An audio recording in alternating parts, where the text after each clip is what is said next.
Well, I'm continuing my study in Jude, and we have studied Cain, and we have studied Balaam, and now we're studying Korah.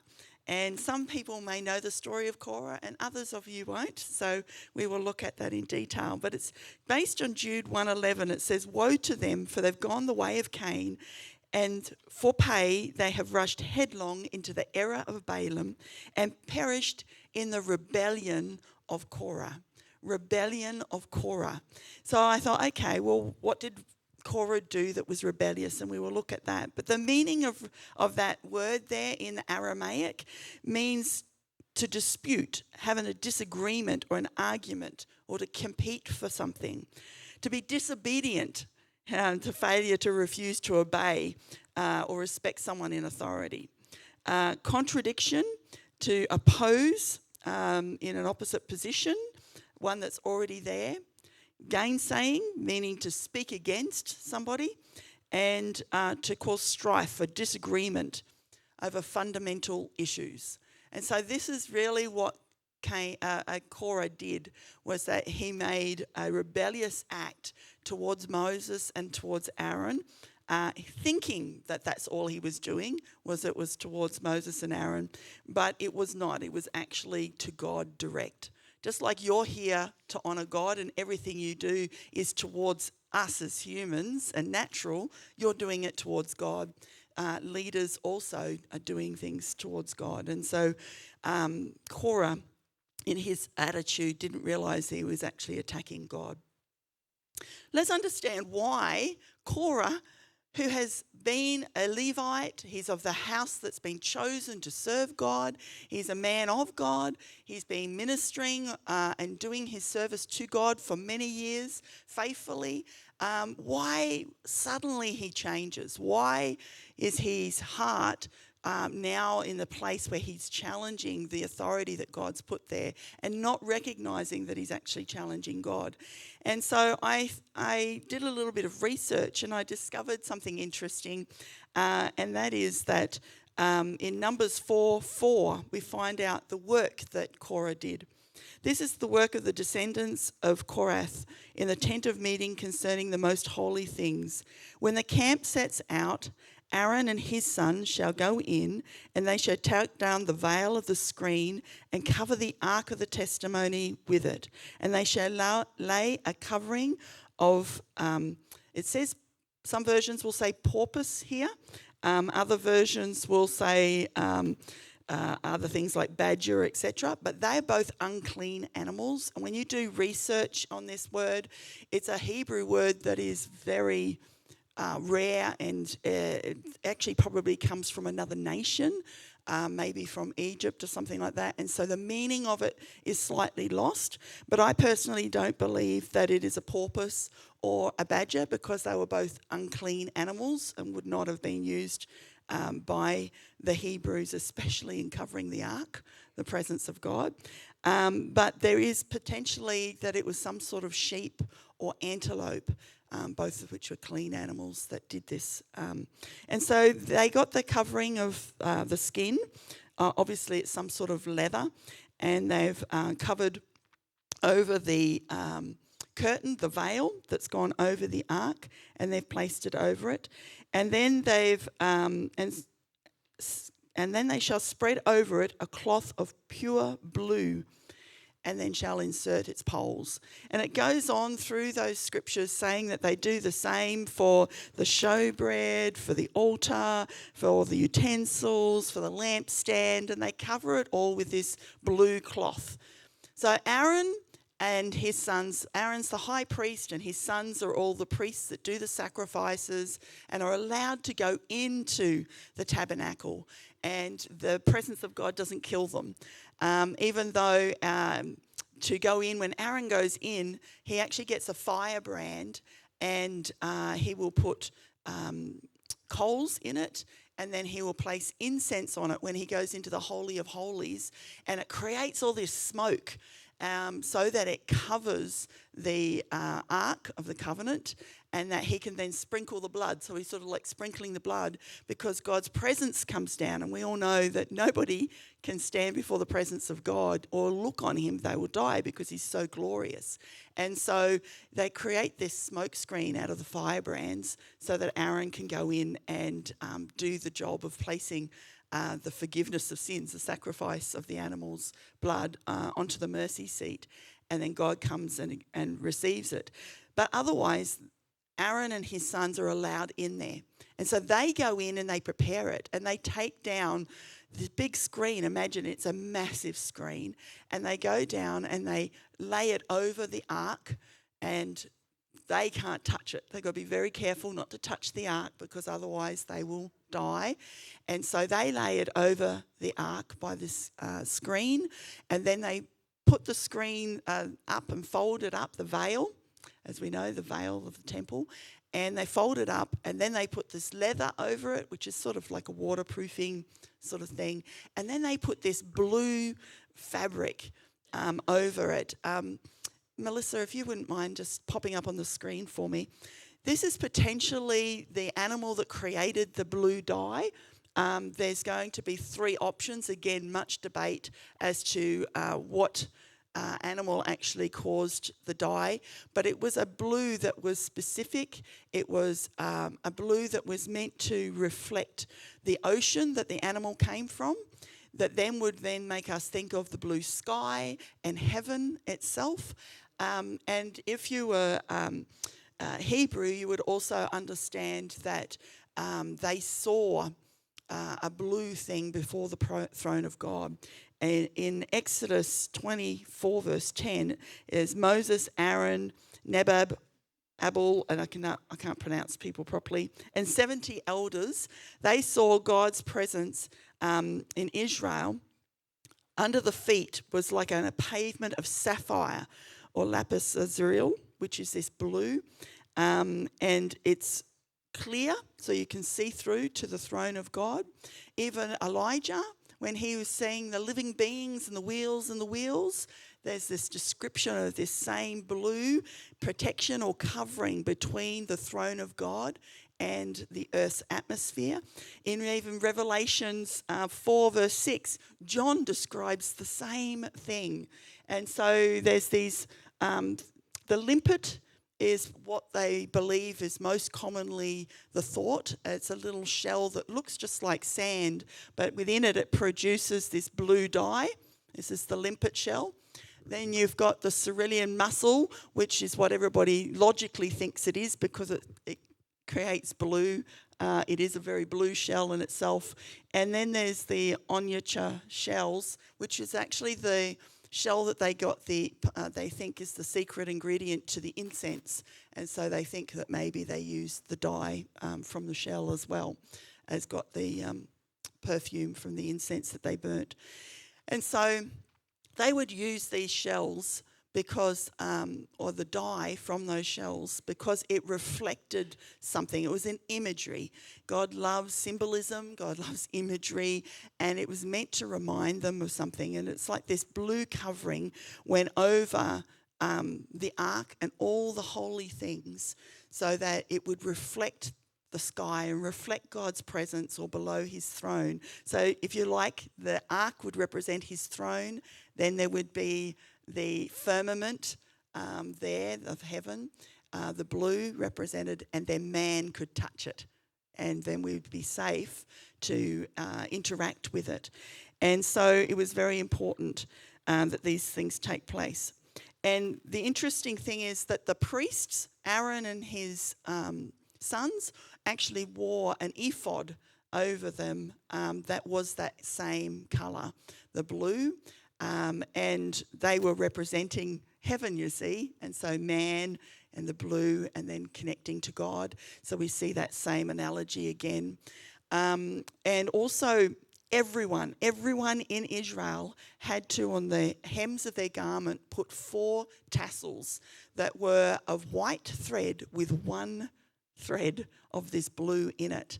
And it was whenever that they saw that blue, it was like a reminder of saying, I must reflect God, and I must remember God is with me and observing me and remember his commandments. And so it was a way of, that blue was like a signal of God's presence was there and to respect it and to honour it. And so we find here that they've covered everything, and it goes on to Numbers 4:15.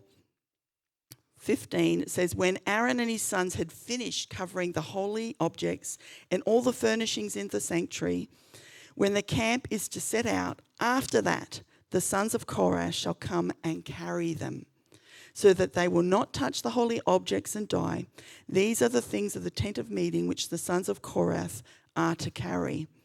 So they would come in, they were selected as special family to come in and carry the holy objects.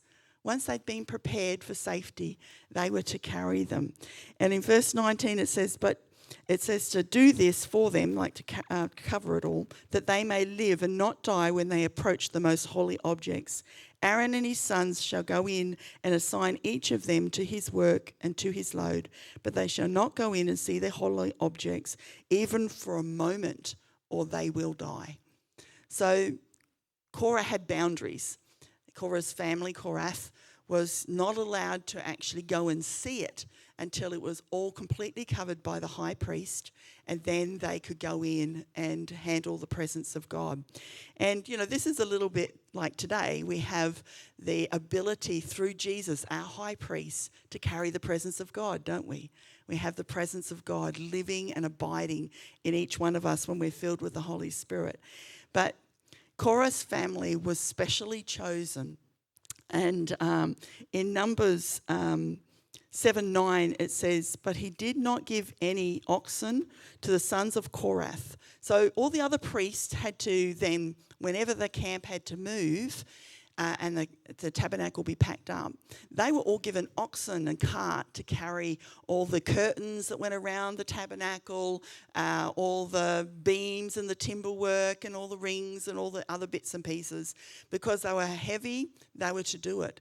But the house of Korath had been specially chosen that they were not given any form of help by oxen or by cart. And theirs was because theirs was the service of the holy objects, and they were to be carried on their shoulders. So these guys were responsible for carrying the presence of God. And they would follow. If you know anything about the stories of when God said for them to move, the cloud would move. The presence of God would shift, and they would follow that presence. And as soon as the cloud would lift off the tabernacle, Aaron's family would go in and set it all up, and Korah's family would come in and they would shoulder the presence of God. They also would go in front of all of Israel. So they were the ones that preceded everyone. They were the leaders that showed where the presence of God was going, because there's 1 million people following. It would be quite a trail of people. They would follow the presence of God. They were the ones that would go into the middle of the ocean when it parts and things like that. So they were very important, and they were essential in part of the following the Israelites, following God and his presence. But they weren't the ones that were to do the sacrifice, or they weren't the ones that were to touch the presence of God. But they were very important people.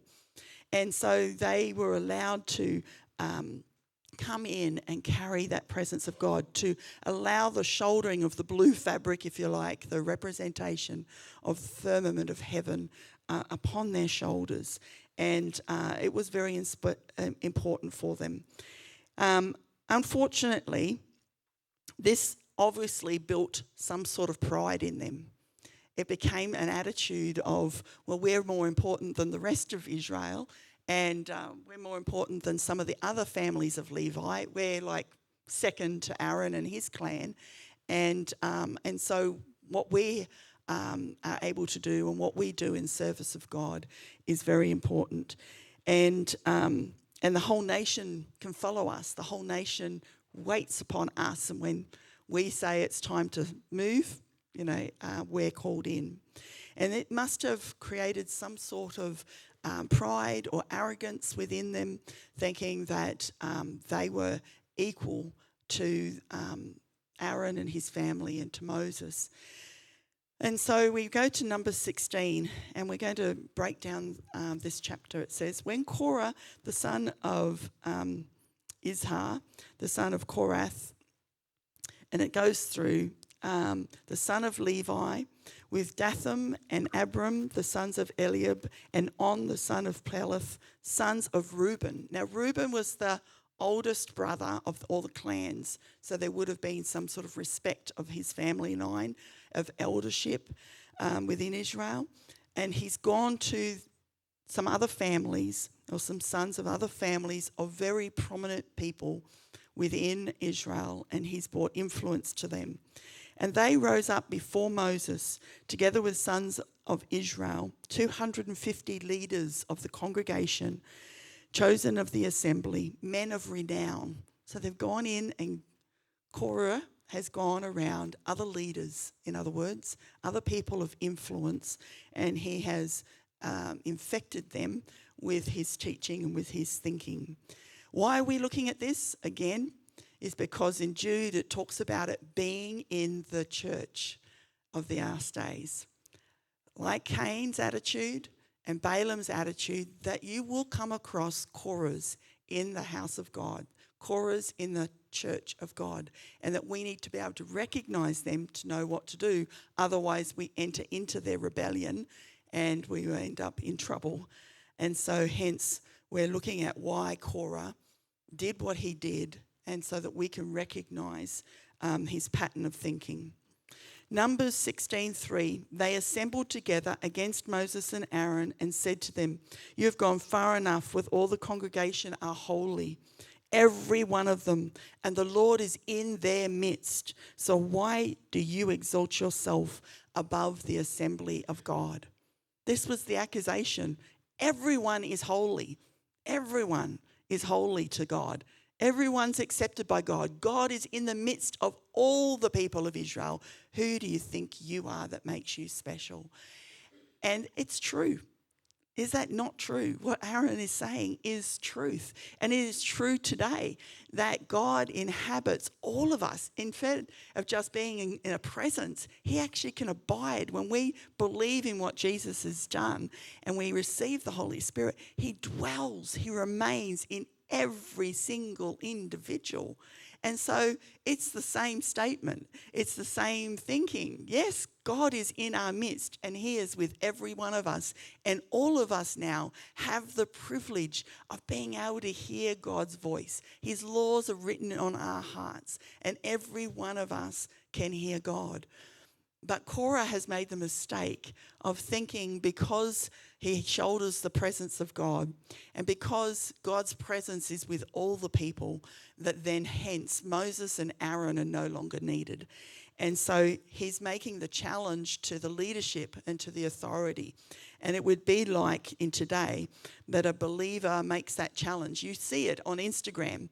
You see people speaking ill of pastors and leaders, especially on Facebook and Instagram, and pulling people down. And I think even Darren's on some sort of hit list where he's considered, I've forgotten what the term was, but Darren's on there as going, nope, black mark him. And, so people actually will do this sort of thing because they believe, well, I can hear from God. I have the presence of God, and we don't need leadership anymore.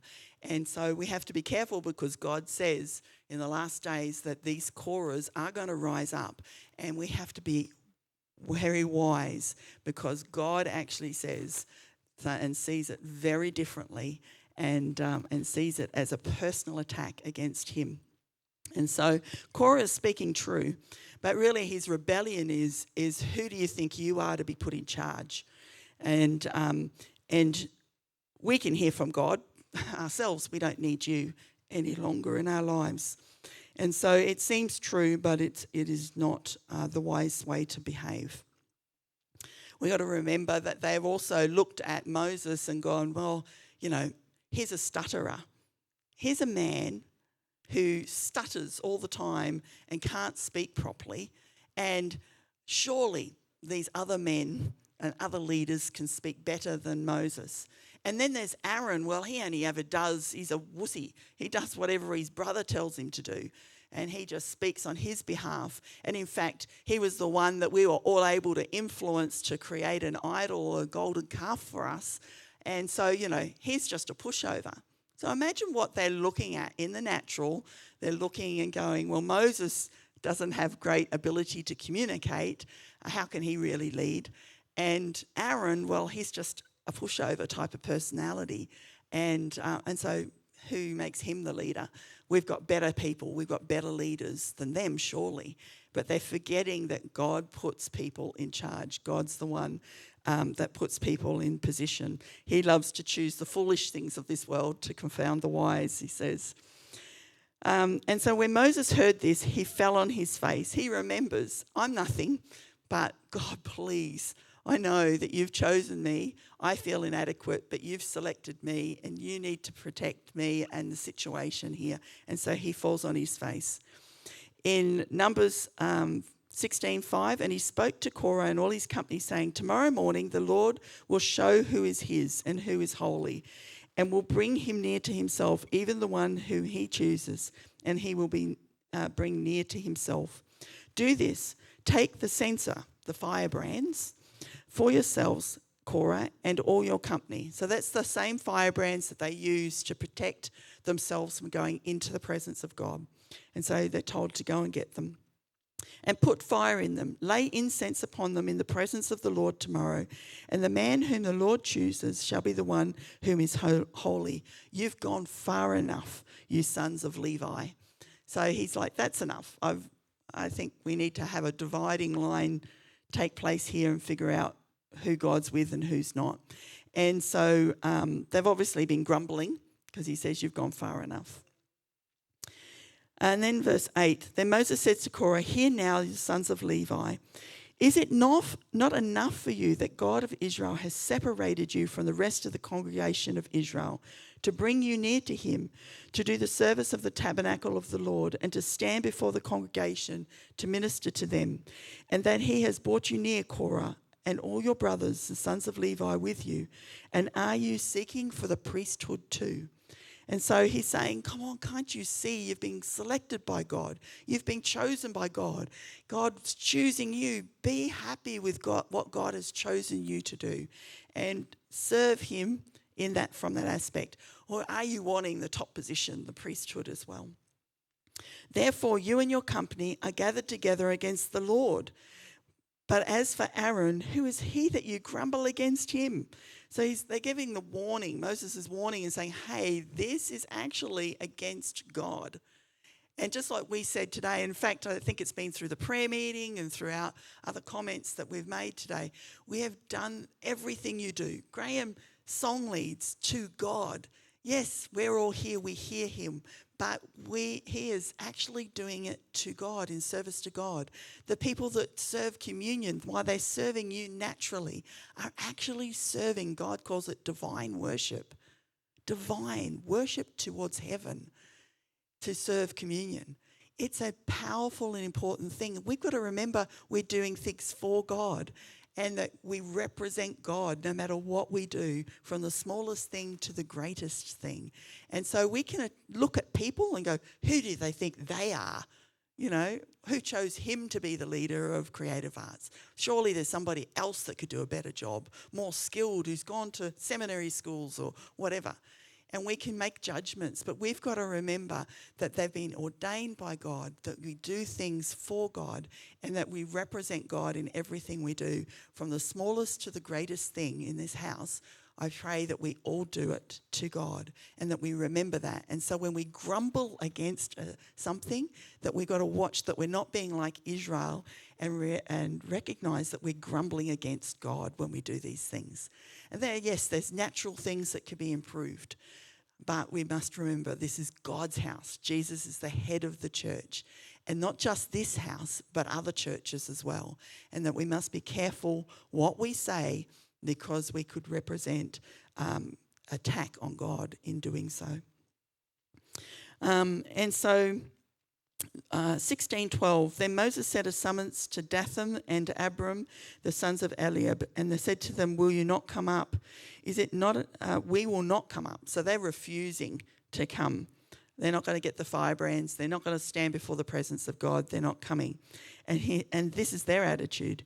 "Is it not enough that you have brought us up out of the land flowing with milk and honey to have us die in this wilderness, but you also want to lord it over us?" So they're not happy that they've left Egypt and they've been promised milk and honey in the promised land, and they're not there yet. And they're forgetting that God actually made that promise, that it's God that brought them out of Egypt. After all the plagues and everything, the parting of the water, they are forgetting that it's God that's leading them into the wilderness, that God's the one that's taking them through. And instead, they're blaming Moses for what's happening, for the hardship that's happening in their life, for the lack of the move of God into the promises of God that's happening. And they're blaming Moses. "Indeed, you have not brought us into a land flowing with milk and honey. You have given us, nor have you given us an inheritance of fields and vineyards. Would you put out the eyes of these men?" In other words, can't you see? Even a blind man can see. You're going to pull out their eyes? We're in the middle of a desert. You've not given us what you've promised. "We will not come up." So they were very arrogant in their attitude. And sometimes, God's given promises to us as a church. And sometimes we can look and go, where are those promises? But we need to be patient because God is faithful and not look at the natural and start pulling things apart. Numbers 16:15. Then Moses became very angry and said to the Lord, "Do not regard their offering, for I have not taken a single donkey from them, nor have I done harm to them." Moses said to Korah, "You and all your company be present before the Lord tomorrow, both you and they along with Aaron. Each of you take the firebrand, put incense on it, and each of you bring his censer to the Lord, 250 firebrands. Also you and Aaron shall bring his firebrand. Each of you shall bring his firebrand." And so they're all coming in. So this is representing the firebrand with the incense is representing your prayer life. It's a symbolic of your prayer life, your relationship with the Holy Spirit. And it's saying, okay, well, all of us should be praying. All of us should be in relationship with God. And so everything we've done, now let's see who God's going to choose as holy. And forgetting that holiness is not based on how much we pray or how much incense or what the service we do to God. Its holiness is based on every aspect, our attitude and all that we say and all that we do as well. Verse 18, "So they each took his own censer and fire and laid incense on it, and they stood in the doorway of the tent of meeting," the place that God would come down, "and with Moses and Aaron. Thus Korah assembled all the congregation against them at the doorway of the tent of meeting, and the glory of the Lord appeared to all the congregation." So now he's affecting the whole of Israel. All the people are being affected by this. It's like, okay, what's going to happen? The leadership of this, what's happening here, is a very public event. And so certain was Korah that God would choose him because, well, after all, he shoulders the presence of God. He follows the presence of God. He can hear the presence of God for himself. He leads all of Israel. And he has influence, obviously, great influence over the leaders and even the congregation, the general people. And so he's very certain that their importance God will see and select them. And so we have to be careful of that in the Korahs of today, that they also can hear from God and they can have influence over people following them. But you must be careful and remember that it represents God himself. Verse 20, "Then the Lord spoke to Moses and Aaron, saying, 'Separate yourselves from among the congregation, that I might consume them instantly.'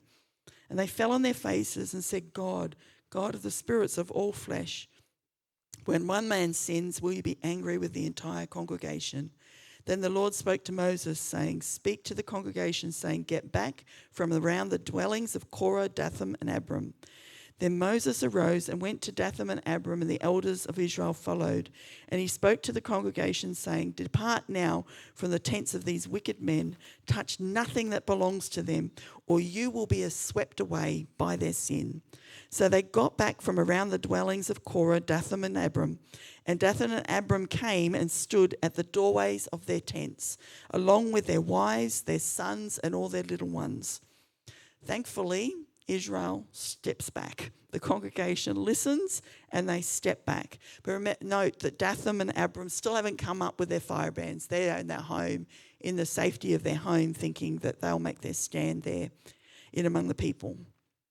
In 28, Moses said, By this you shall know that the Lord has sent me to do the deeds, for this is not my doing. So he says he wants the people, the congregation, to recognize that he is not the one doing the bad that's about to take place, and that they recognize that he's not got this power that's about to take place. In verse 29, if these men die the death of all men, or they suffer the fate of all men, then the Lord has not sent me. But if the Lord brings about an entirely new thing, and the ground opens its mouth and swallows them up with all that is theirs, and they descend alive into Sheol, then you will understand that these men have spurned the Lord. So spurned the Lord, provoked and blasphemed and abhorred against God, not against Moses and Aaron. As he finished speaking all these words, the ground that was under them split open. The earth opened its mouth and swallowed them up, and their household and all the men belonging with Korah and with their possessions, so that they and all that belonged to them went down alive to Sheol, and the earth closed over them, and they perished from the midst of the assembly. And all Israel who were around them fled at their outcry, for they said, The earth may swallow us up too. It's interesting because the earth symbolizes in the Bible humanness, our human frailty, our human nature, and that humanness swallowed them up, taking them to hell. So it would be like a picture of them being overwhelmed, people being overwhelmed by sin and the attitude of their natural human fleshly thinking, or even the population or groups of people in the humanness, swallowing them up and taking them to hell. And so the punishment as such is hell at the end. Verse 35, fire also came forth from the Lord and consumed the 250 men who were offering the incense. So their death was different. It came from the very glory and presence of God. Fire is the glory presence of God, and it came and consumed them. And so the very presence that Korah thought, I've got the right to carry, was the actual that came and consumed him. And interesting, everything was covered over to carry that presence, and they were covered over by the land, covering them over and swallowing them as well. And so it was very clear message being sent to them, to the congregation of Israel. I wonder if they learnt.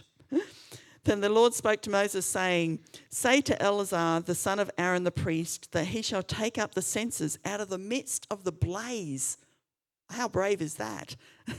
For they are holy, and you scattered the burning coals around. So Eleanor, he obeyed his leader and went into the blaze and collected the firebrands, which I think was really brave on his part. But he believed that his leader was telling him the right thing. Numbers 16:38. As for the censers of these men who have sinned at the cost of their lives, let them be made hammered sheets for plating the altar, since they did present them before the Lord, and they're holy, and they are to be a sign for the sons of Israel. So Eleazar the priest took the bronze censers which the men had offered, and he hammered them out as a plating for the altar, as a reminder for the sons of Israel, that no layman who is not of the descendants of Aaron should come near the burning incense before the Lord, so that he will not become like Korah and his company, just as the Lord had spoken to him through Moses. But on the next day, all the congregation of the sons of Israel grumbled against Moses and Aaron, saying, You are the ones who have caused the death of the Lord's people.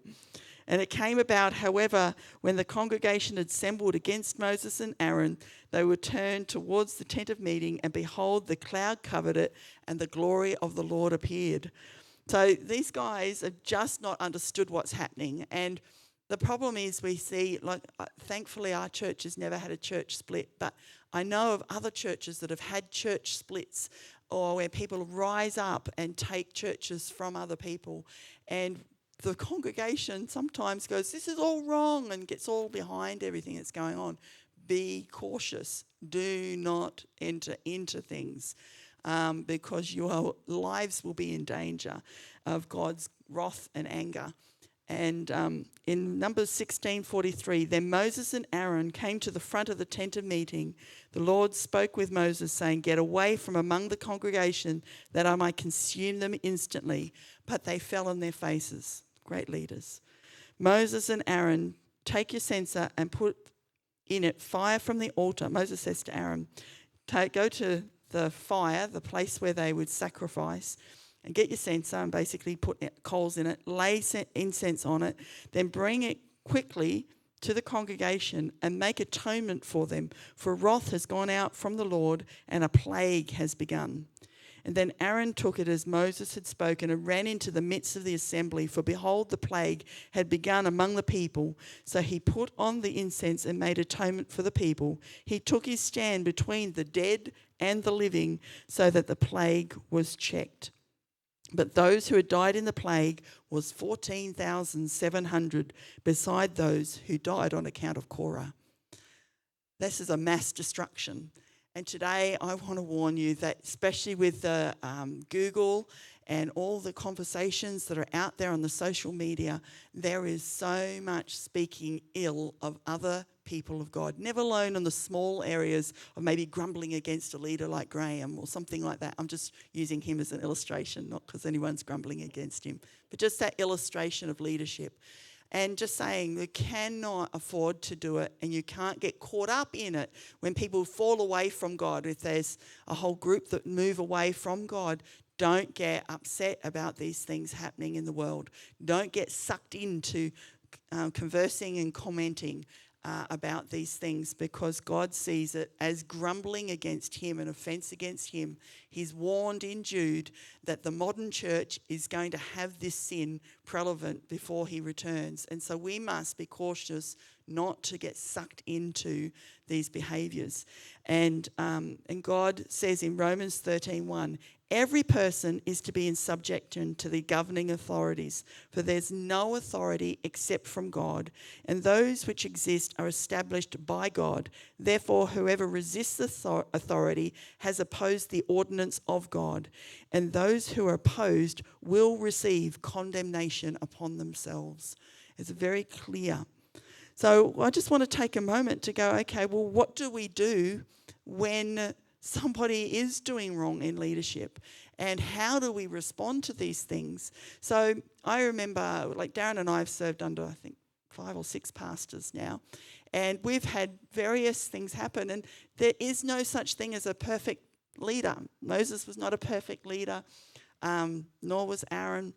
But having the attitude of David in the Bible, where Saul was even after him to kill him and destroy him, his leader wanted him dead, hated him with a passion.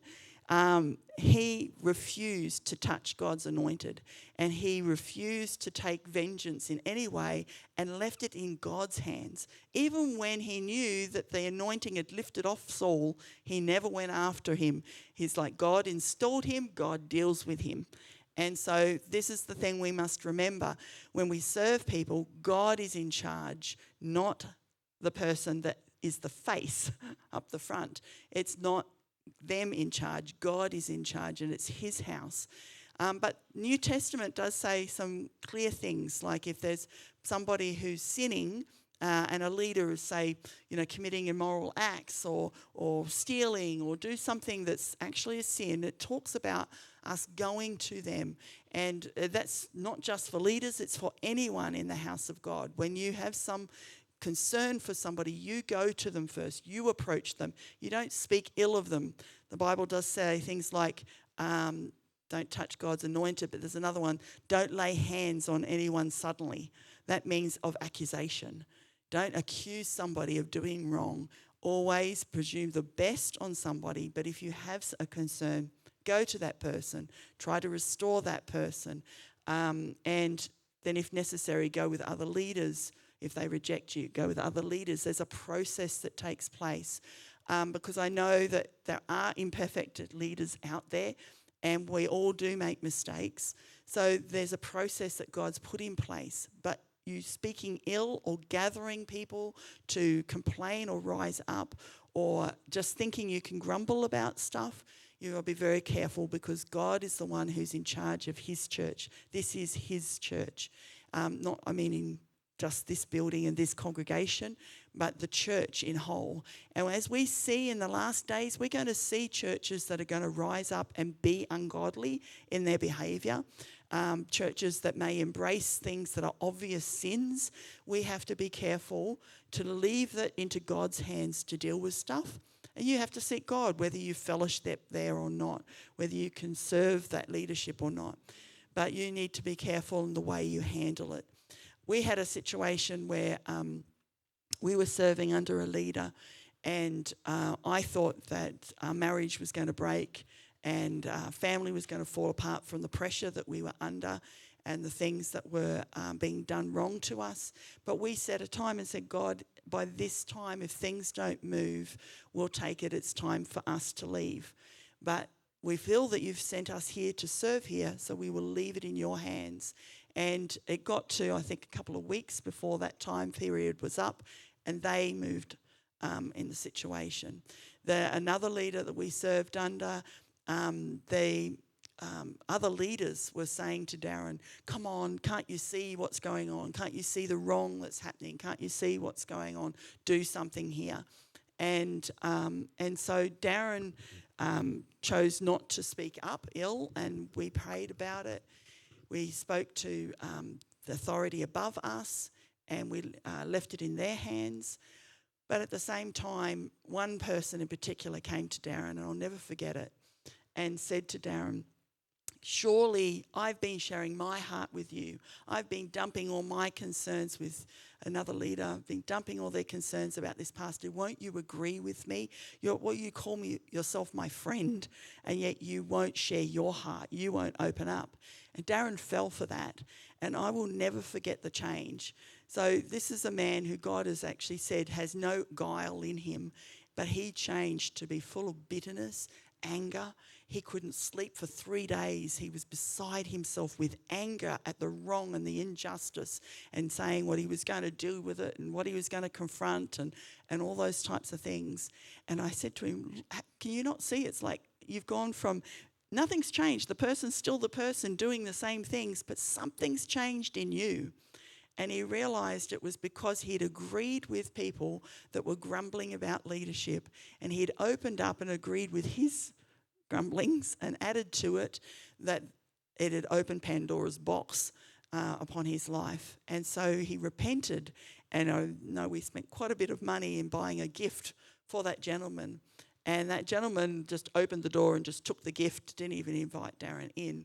And Darren had to deal with that attitude and that offence. But the thing was that it lifted all this stuff that the enemy has put open on Darren, all the torment of all the right and wrong. Instead of eating from that tree of the knowledge of good and evil, Darren came back into peace. Darren came back into the tree of life, where he was able to serve somebody who wasn't doing necessarily things right and had all the leadership upset. But he was able to serve because he was serving God, and he realised that, God, you are in charge. Now, you know also we've had the journey of the church being taken from us. Many of you know that for a period of time by leadership. But to serve them, to bless them, to speak well of them, and to remain is what God calls us to do. And it brings about a blessing in your life. When you go through hard things with leadership over you, you must watch your attitude because they represent God. And when you serve them as if you're serving God, and you give God your concerns and you trust God with those concerns and not grumbling to people and spreading the wildfire of gossip and complaints, then you will find God's blessing upon you. But when you get sucked in by complaints and you get sucked in, you will see more and more and more problems and more issues till it starts to consume you. And you get gobbled up by the flesh within you and taken on a path that will lead away from righteousness and holiness. And so we need to be careful to do more like what King David did, in not speaking ill and in trusting God. Even though he had to flee and remove himself from the situation, he refused to take a hand or anything against Saul, God's anointed, and let God deal with it. God has to answer. And so we got to remember who all of us serve. And yes, while we can all hear from God, we must remember that God has put leadership in charge. That includes prime ministers. That includes parents. That includes other authority, like at work. God has authority, structures and orders. And yes, there may be things that go wrong and things that are ungodly, but how you process that is to go to God with it and deal with it in a godly way and let God lead you, and not gather together and speaking ill of people, even in your boss, when sitting around nattering at work. Be careful, because there is no authority except which God has put in place. And God is the one that you are nattering against. And he takes it very personal, and the blessing will lift off our lives when we do those things.